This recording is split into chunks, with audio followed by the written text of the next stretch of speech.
Kufra, but Lolita is still a great option. With that being said, it's time to roll into a game of our final best of 3 here today. Are you ready? Because it is Occupy Thrones up against Malvinas Gaming. All right, so taking a look at the emblems real quick there, he is running the high and dry on that Grok, so might be looking to even possibly get some early kills, or they're going to be focusing on the side lanes even, right? And finding pickoffs to garner them that lead with this lineup they have. Also, with Prince Fran being on this Ranger jungle, when it has been picked running this killing spree, it has run rampant before, but you're working against Leo here on this Fanny, so this is going to be still quite the job cut out for Prince Fran specifically, but like we highlighted earlier on, he's done it before. Oh, Dragon taking a bit of damage here. This is what I was worried about. Leo trying to come in. Maro going to poke him in, and Dragon's going to be forced to go back to base here. Oh, interesting. He decides to go back to base because it's the fastest way to actually get to his orange buff side, but it does mean that Prince Fran has an opportunity to actually catch up and now is out-leveling Leo by 1, and now with the Little Wanderer, they can start moving towards the bottom side. Most definitely. Fury looking for something. I like the aggression from both teams here. No one too scared to get in the other team's face. At first I was a little worried the way Maro was playing. I thought it was going to give Prince Fran a lot of trouble, but Malvinas Gaming answering back. Yeah, I mean, this is the typical kind of process, right? All this, the farming, the poking back and forth until the first turtle of the game. Maro, though. Oh, Maro taking a lot of damage. Prince Fran looking for something there, but still unable to find it. I think he would have. He had his ult, right? He could have 100% secured the kill on that one, but here comes Leo! Oh, here comes Leo! I mean, what else can you say about that? You can see it coming, the steel cables, and then the doom is near. I mean, that's why when you have a Fanny across from you, you really don't want to be like you don't want to be at a fourth of health, right? Especially this early on. You know the burst is going to be there already. So this is already an advantage. Dragon going to get poked again. Trying to set up here. Ooh, Hulk comes in with the bravest fighter.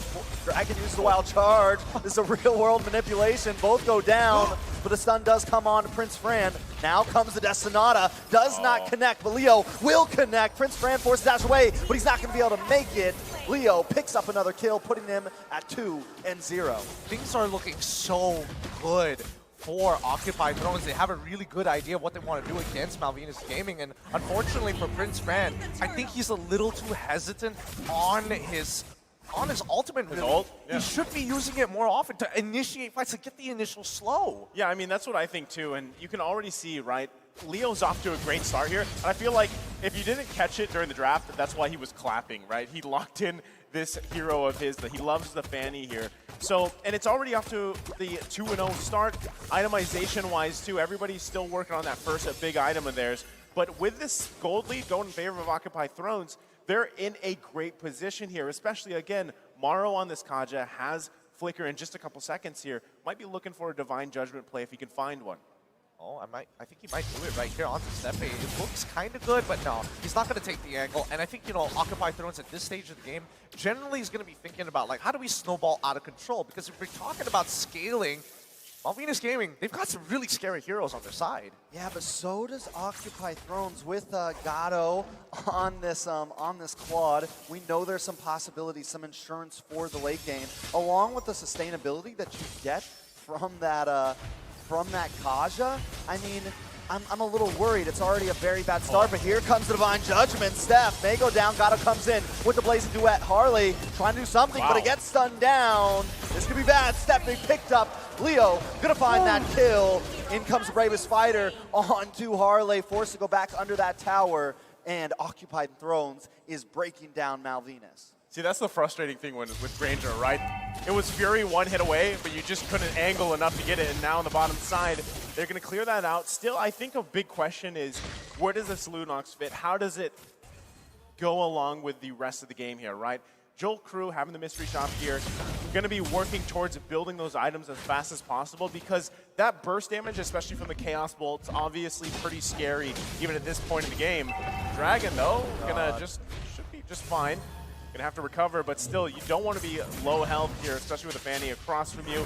And this should set up Occupy Thrones, possibly for another turtle. I think for now, they're definitely gonna get the turtle, but I feel like if this game continues in the direction that I think it's going, and looking at the game status of how the position of Occupy Thrones is right now, it's going to spiral out of control. Leo, he's already previously 2 levels ahead of Prince Fran, now only, well, still 2 levels. He needs to start pushing into the enemy jungle and continuously pulling attention to himself so that the laners can do their job. Lapu is already controlling the Grok. We look down bot side, they're already setting up for a potential one-shot kill with a Divine Judgment onto this Lunox. I mean, even looking at the items, right, you have Joel Crew finally getting that Clock of Destiny locked in here. A couple more items. Pretty much at this point, everybody has that first crucial one. A lot of Blades of Hephaestus as well across the board. But still, how does that transition to these early team fights, these early skirmishes, especially with Turtles? I mean, at this point, you're kind of just giving it up if you're Malvinas Gaming. And now here on the bottom side, Oh, there it is. Divine Judgment on a Joel Crew. We saw it, but they did it. Now the Immobilize does land on a Fury, but Leo finds it. Prince Fran goes down.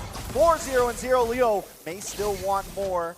Trying to cable around. Morrow going to hide out in this tri-bush. This is looking rough with a 3K cold lead going to the side of OT. I feel like, oh wait, Not hold another on. one. Not another one. Okay, he's gonna get out here. I don't think it would have been another one. I don't think anybody has enough damage to really put the play out here, but Maro completely disrespecting the spacing on purpose, and he knows where everybody is on the map.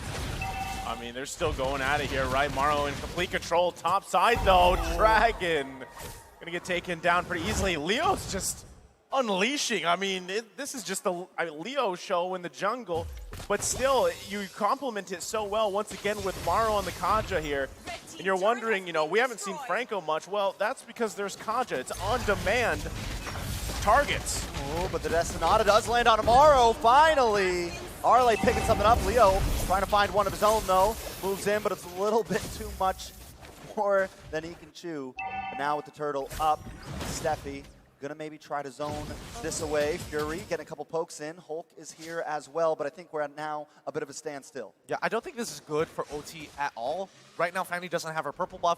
She needs to go back, pick it up, and then come back in. Malvinas Gaming are unaware of this, or I didn't notice that Leo only had the orange buff at that point of time. They technically could set up, and yes, they are hovering ready in flank positions to get rid of somebody. Ooh, and look at them. They're gonna come on to Hulk. That's the target.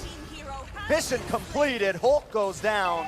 This be could careful. give Malvinas a little bit of a chance, but wait, Prince Han is the first one to fall. Leo now looking for the next one. The Numenon Blast lands down, and the damage is in. Brilliant's forced to come out just to get away, but Dragon still falls. Morrow taking a bit of damage, but Leo's on the hunt. He wants one, he wants two, but he just can't find it. Back to the reset for the Turtle. Man, I mean, so this is frustrating if you're Prince Fran because, what, in 1 to 2 seconds, you're just deleted?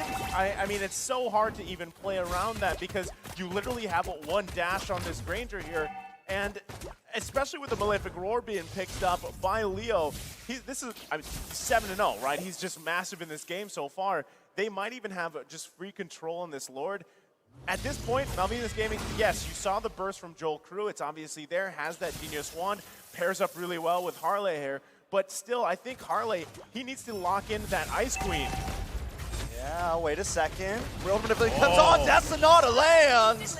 Fury 77 will go down along with Morrow. This could give Malvinas a chance over this Lord. This is a huge swing, honestly, but wait. Leo, don't do it! Leo wants to come in, trying to find the moment. Gato comes in with the Blaze Duet. Harley and Steffi are melted down, but Hulk is here with the Bravest Fighter, trying to lock on, but they're on the chase, and Hulk goes down. 2-for-0 trade currently. Gato forced to back off, but Malvinas Gaming know their health bars are low, and Leo's still in the field, so we're going to wait to get this Lord. That took discipline. I mean, you saw the Chaos Bolt was committed from Joel Crew. They whittled down the Lord, to less than half health, and they still pulled off Prince Fran, deciding to go on the members of Occupy Throne. Speaking of Prince Fran, almost gets caught down. Gato finds it. Numenon Blast does come down, lands on to Fury, but now they are out of the real-world manipulation.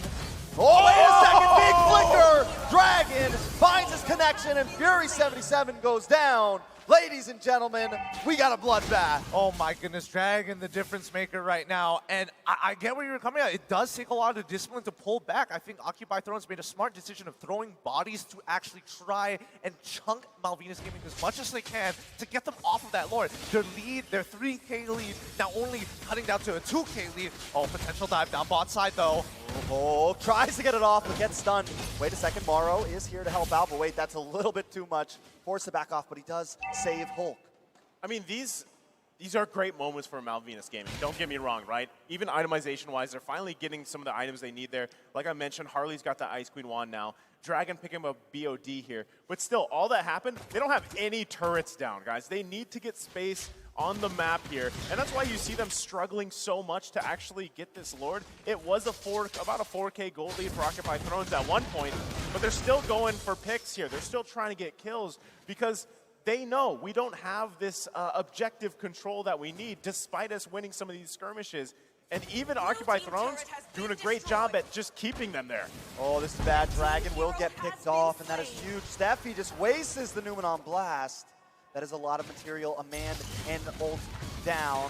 Malvinas Gaming going to be forced to back off here. Oh, I mean, Steffi had the right idea. He wanted to flicker in, but they're about to lose the mid tier too. Leo getting away with too much. Way too much. And Malvinas Gaming, honestly, you can't stop him at this point. The snowball is huge for Leo. He just needs to convert into a lead. Oh my goodness. Oh, Destinata does come in, lands on tomorrow, but still not enough damage. Lord, wait a second, conceal play. Does Steffi have something up his sleeve? Joel with the flicker in.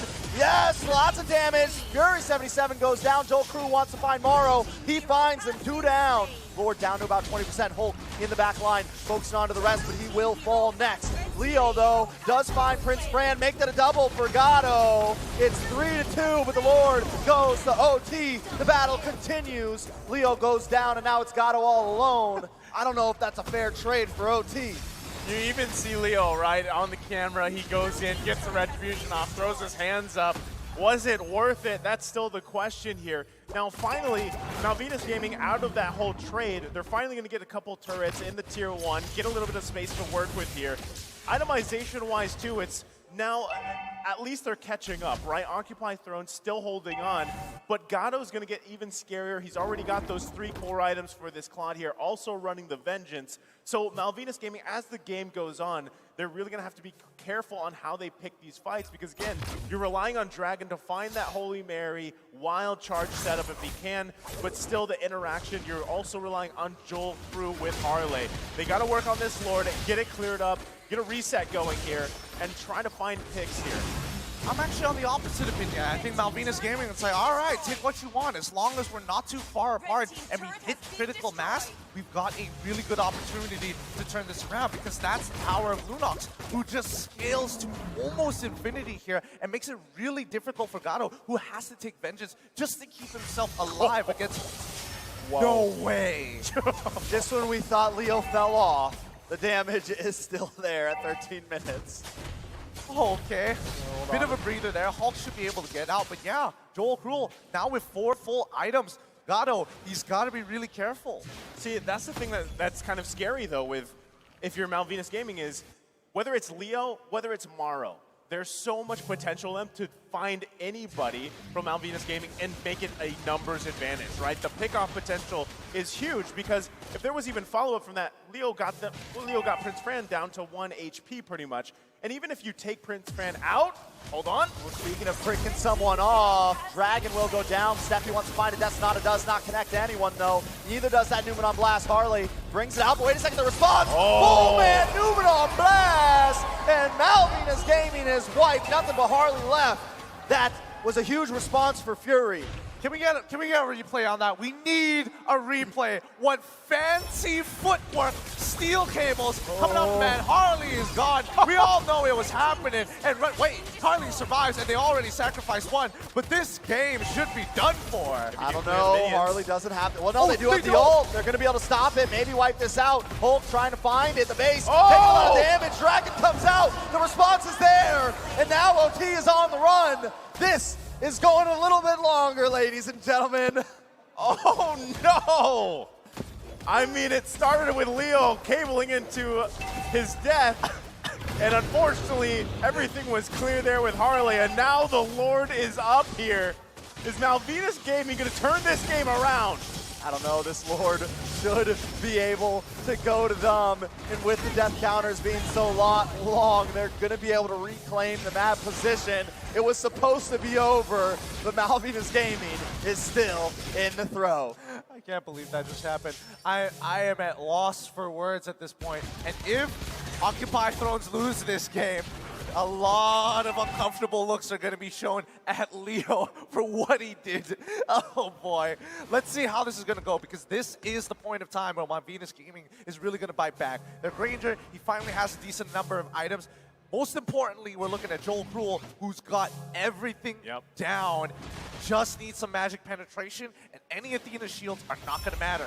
Oh, here comes a conceal play though. Maro's going to get stunned up with the wild charge. Juvenile Blast comes in. Stephanie gets the stun. Hulk brought down to about 30%. Barry and Mara are already gone. Leo. Connection onto the Lord. This could be bad. Wait a second. Leo Leo on the base. Occupy Thrones. Leo picks it up. Just when we counted him out, Leo secures the win. Well, they're going to love that. They're definitely going to love that, Gideon. You're kidding me! You're kidding me! They have done it for a potential blunder. Leo's like, don't worry, I got you. I'll bring it back by myself. Well done. GG, well played to Occupy Thrones. All part of the plan. That's all.